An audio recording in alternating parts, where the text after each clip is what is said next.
Hi everybody, my name is Kristopher Hart, and today I thought I would address a question that I get quite often, and that is, how do you learn to drink your whiskey neat? Most people start off by mixing with Coke or some other mixer.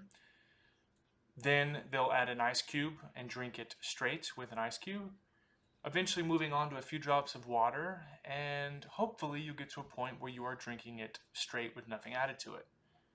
It's not a hard process, it just takes some acclimation, some getting used to.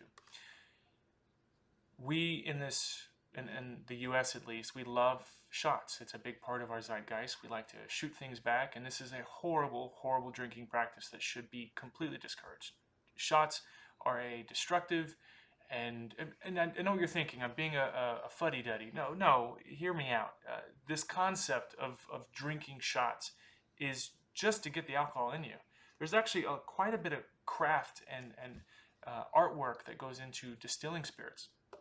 And when you shoot it back, you're skipping a step.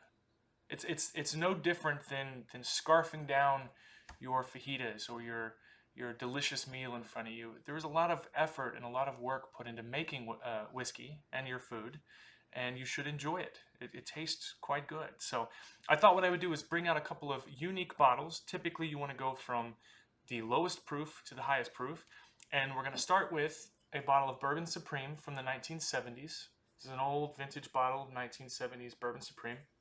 It's 86 proof. Then I've got a bottle from the 1950s, an old bottle of Dickel from 1958. This bottle is 90 proof, so slightly higher.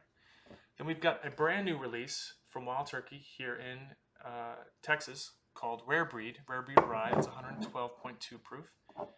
Then a single barrel selection of Knob Creek. This is 120 proof. This is going to put some hair on your chest, so you're going to need some practice to get used to this. The process is as simple as this.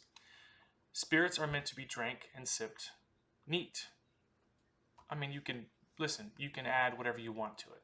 I'm not judging the way that you drink, but they're meant to be sipped. They're not meant to be shot, was my whole point. I misspoke there. So what you want to do is you want to set the stage. You want to take a little bit in, take just a sip, bring it to the front of your mouth, and leave it there. Your mouth's going to start salivating. Mixing with the whiskey, it's going to set the stage. And once the tingling stops, or it gets to a more appropriate level, then you swallow. Sometimes leaving it there for longer. I mean, I literally just have just a sip in my mouth. Believe it or not, talking with your mouth full can be fun during an instructional video. Then you swallow. That whole process took about 15 seconds, give or take. As you get more acclimated to this, you may swallow a little sooner. But my mouth is now salivating. I can feel my whole tongue is covered in whiskey. It's actually one of my favorite things about this is tasting and really kind of deconstruct what you're tasting. Water and ice tend to cut it down too much. Keeping in mind that 86 proof means there's already water added to it. And an ice cube will actually cause it to constrict. You won't be able to smell it as good. You won't be able to taste it as good.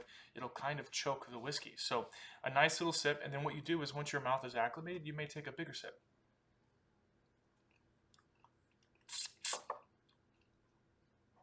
For you ASMR fans, that might have been enjoyable. So this process is something that anyone can get used to. You do not have to be a connoisseur. It is something that is the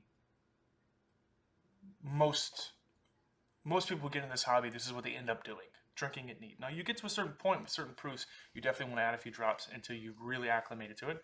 But this is 90 proof. This is your 1950s Dickel. Again, leave it in the front of your mouth. Let it coat your tongue. Let your saliva glands really kick in. Let it mix and kind of pre-water it down before you swallow. Eventually, your neck, your throat, your mouth, all of it will be coated and adjusted to the alcohol. And you don't need to add anything to it. It's something that you'll naturally acclimate to. Rare Breed Rye. This bottle is a new release. This is at cask strength. You can find that almost anywhere in the US.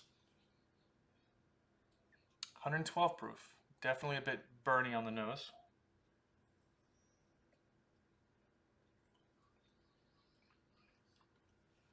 Leave it a little longer. Oh yeah, swallowed a little early there. Lots of burning. It's fantastic. This is something that is the natural progression in drinking that is usually the last thing you do, right? You want to move up. Once you get to drinking neat, you'll slowly find yourself leaning more towards more cask strength items. Not because it's higher burn in alcohol, but because the lack of additives, the lack of water, causes you to pull a raw product from the cask directly what it's naturally intended to taste like. It's a vehicle for flavor. Our last one is our Knob Creek 120, and this one does have a little water to it. It's not exactly cask strength, but it's still a doozy. 120 proof.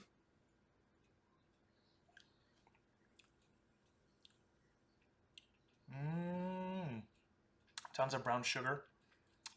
Tons of brown sugar. Mmm. Knob Creek in particular, bean products have a peanut note that they're very well known for. Mmm. But still lingers even after I swallowed it. That's fantastic. So in conclusion, there is no right way or wrong way to drink. Drink it how you're comfortable. But when you get to a point that you want to branch out above and beyond a few drops of water or an ice cube, this is the process you want to take.